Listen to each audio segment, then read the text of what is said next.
All right, boys and girls, welcome to Mr. Ferrari's distance learning. So we're going to be solving the how many solutions problem. This is the first one if you're using the online packet. I'm not sure what the paper packet looks like, but if you find this one, you're looking for the one that says how many solutions on top. So as I mentioned in the introduction video, I'm not actually going to solve the real equations, the ones that you guys are going to do, but I'm going to solve a problem that's very similar, just has different numbers, okay? So instead of doing 5x minus 2y equals 3, we're going to work with the equation 4x minus 3y equals 7, okay? So that's what that means. I'm not doing them for you guys, but this should give you a good push in the right direction if you're having trouble with this one. Okay, so let's go ahead and read the problem. Consider the equation 4x minus 3y equals 7.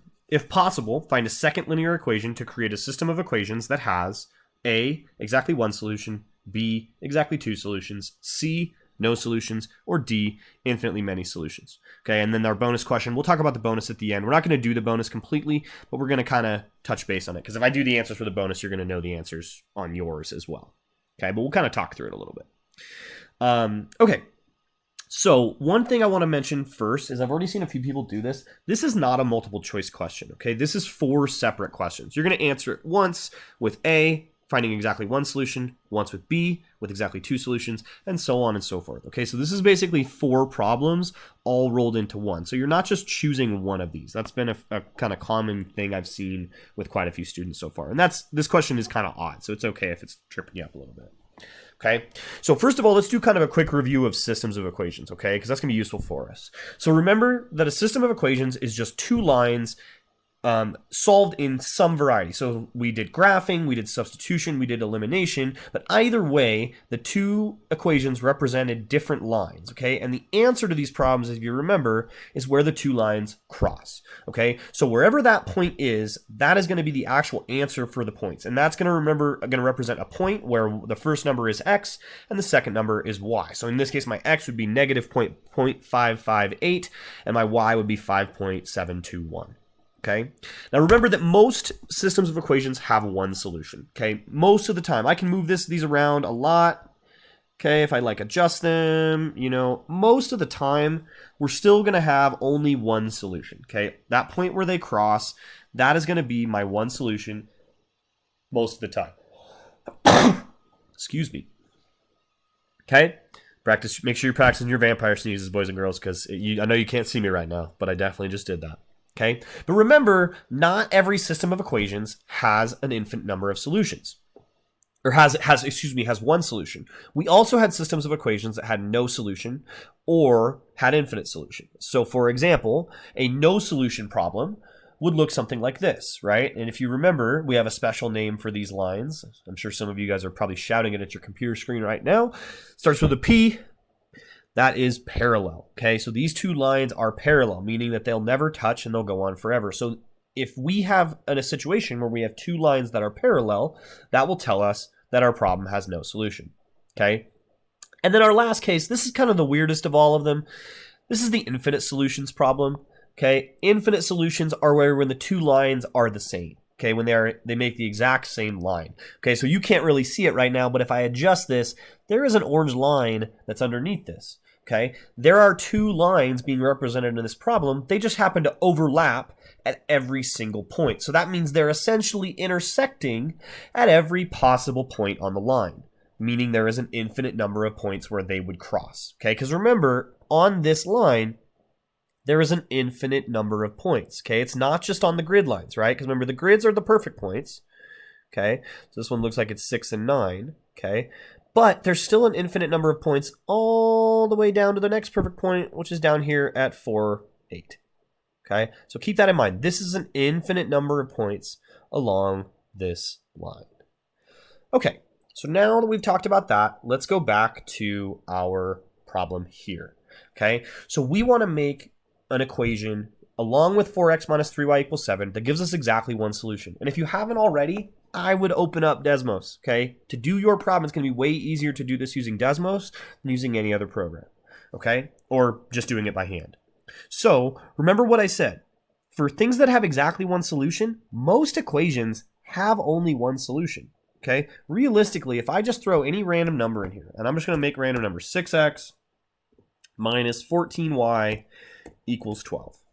okay? If you look, that equation only crosses at one point, okay? So basically most of the time, and you can use Desmos to check yourself, most of the time you're gonna make an equation that has only one solution, okay? Just mathematically, you're probably gonna guess one that's one solution, okay? Because most systems of linear functions, of straight lines, end up with an equation that has one solution, okay?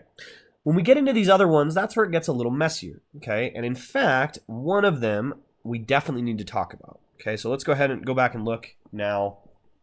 So for my answer, sorry, before I move on, I'm getting ahead of myself here. Let's go ahead, I'm gonna write down my answer for number 1. So for me, and again, you need to make your own, but for me, this is gonna be 6x minus 4y equals 12 as my answer to A, okay? In fact, I'm gonna put them up here out of the way a little bit, because you know my handwriting is not always the nicest. 6x minus 4y equals 12. Okay, for exactly 2 solutions. Now, in order for that to happen, we would need to find two points where these points intersect. And if you can imagine 2 straight lines, okay, being shifted around, are you ever going to get a spot where you touch more than one point? Okay, there's no way for the graph to kind of link back around. So you're never going to have more than one solution unless you're in that case where we have the infinite number of solutions. Okay, so only in that case, we have more than 2 solutions. So that's not what we're looking for either.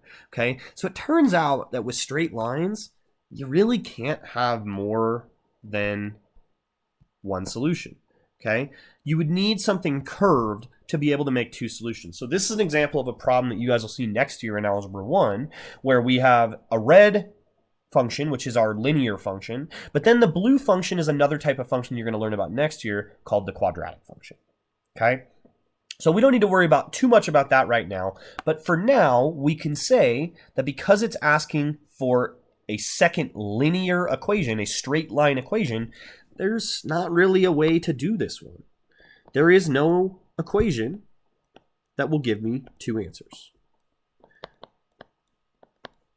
We'll give 2 solutions. All right. Okay, next one, C. Okay, this time we want to make one that has no solution. Okay, and in this one we're going to need to do a little bit of calculation. Okay, so remember, we want to make something that is parallel to this equation, but it can't just be the same. Okay, so what I'm going to do is I'm going to take my equation and I'm going to turn it into slope-intercept form. Okay, so let's go back and take 4x minus 3y equals 7. And we're going to turn this into slope-intercept form. And remember, slope-intercept form, that is y equals mx plus b. Okay, so we're going to take our equation and we're going to solve it for y. So remember, if I want to get y alone, I'm going to need to get rid of this negative 3 at some point, and I'm going to need to get rid of this 4x at some point. And if you remember back to what we've done, most of the time, we're going to get rid of the 4x first. So I'm going to take away 4x, and I'm going to take away 4x on the other side. Remember, if I do something to one side of an equation with subtraction, I need to subtract the same thing to the other side.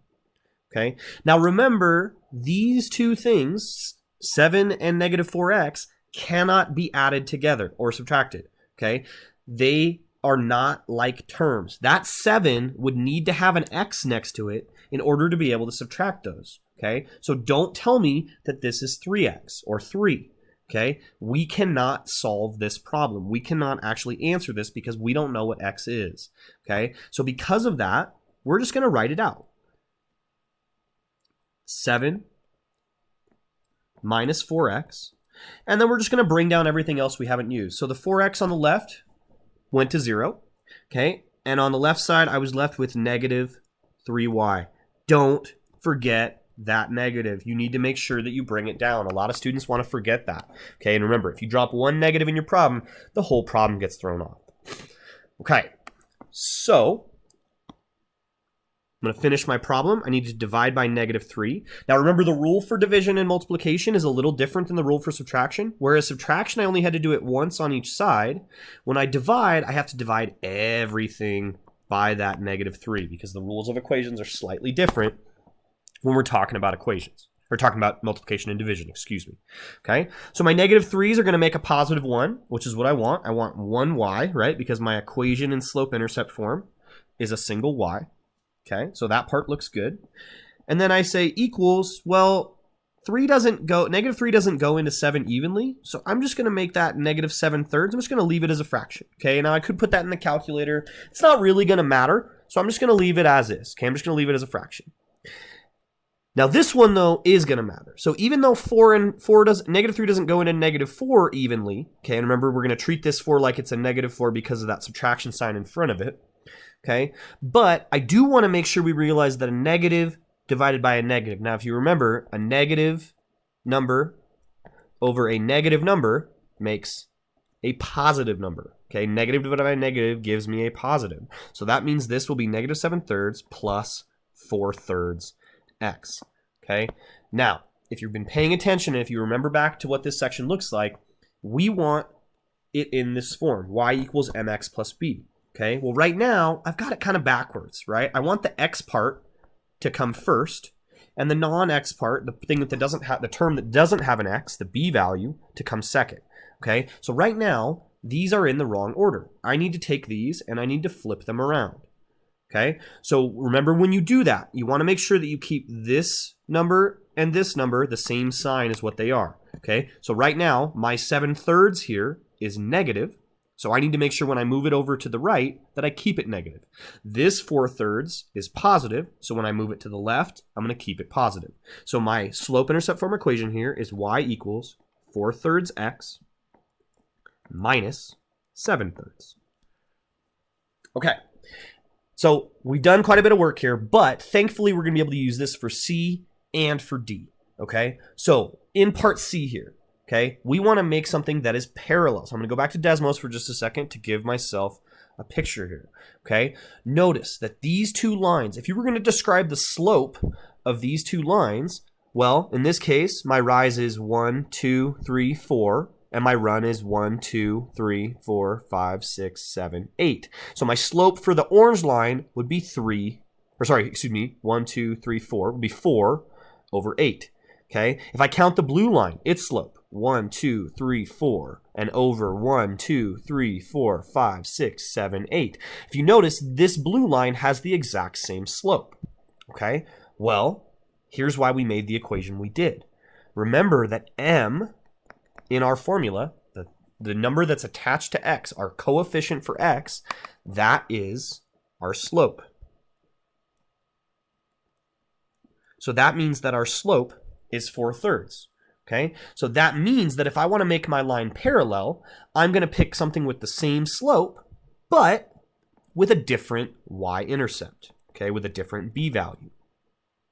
Okay, so, and I can pick anything I want for that b value. So for example, if I go back to my Desmos here, okay, and I do y equals, I'm going to keep my slope the same, so 4/3 x, okay, and I put anything I want after it, plus 5, let's say, okay.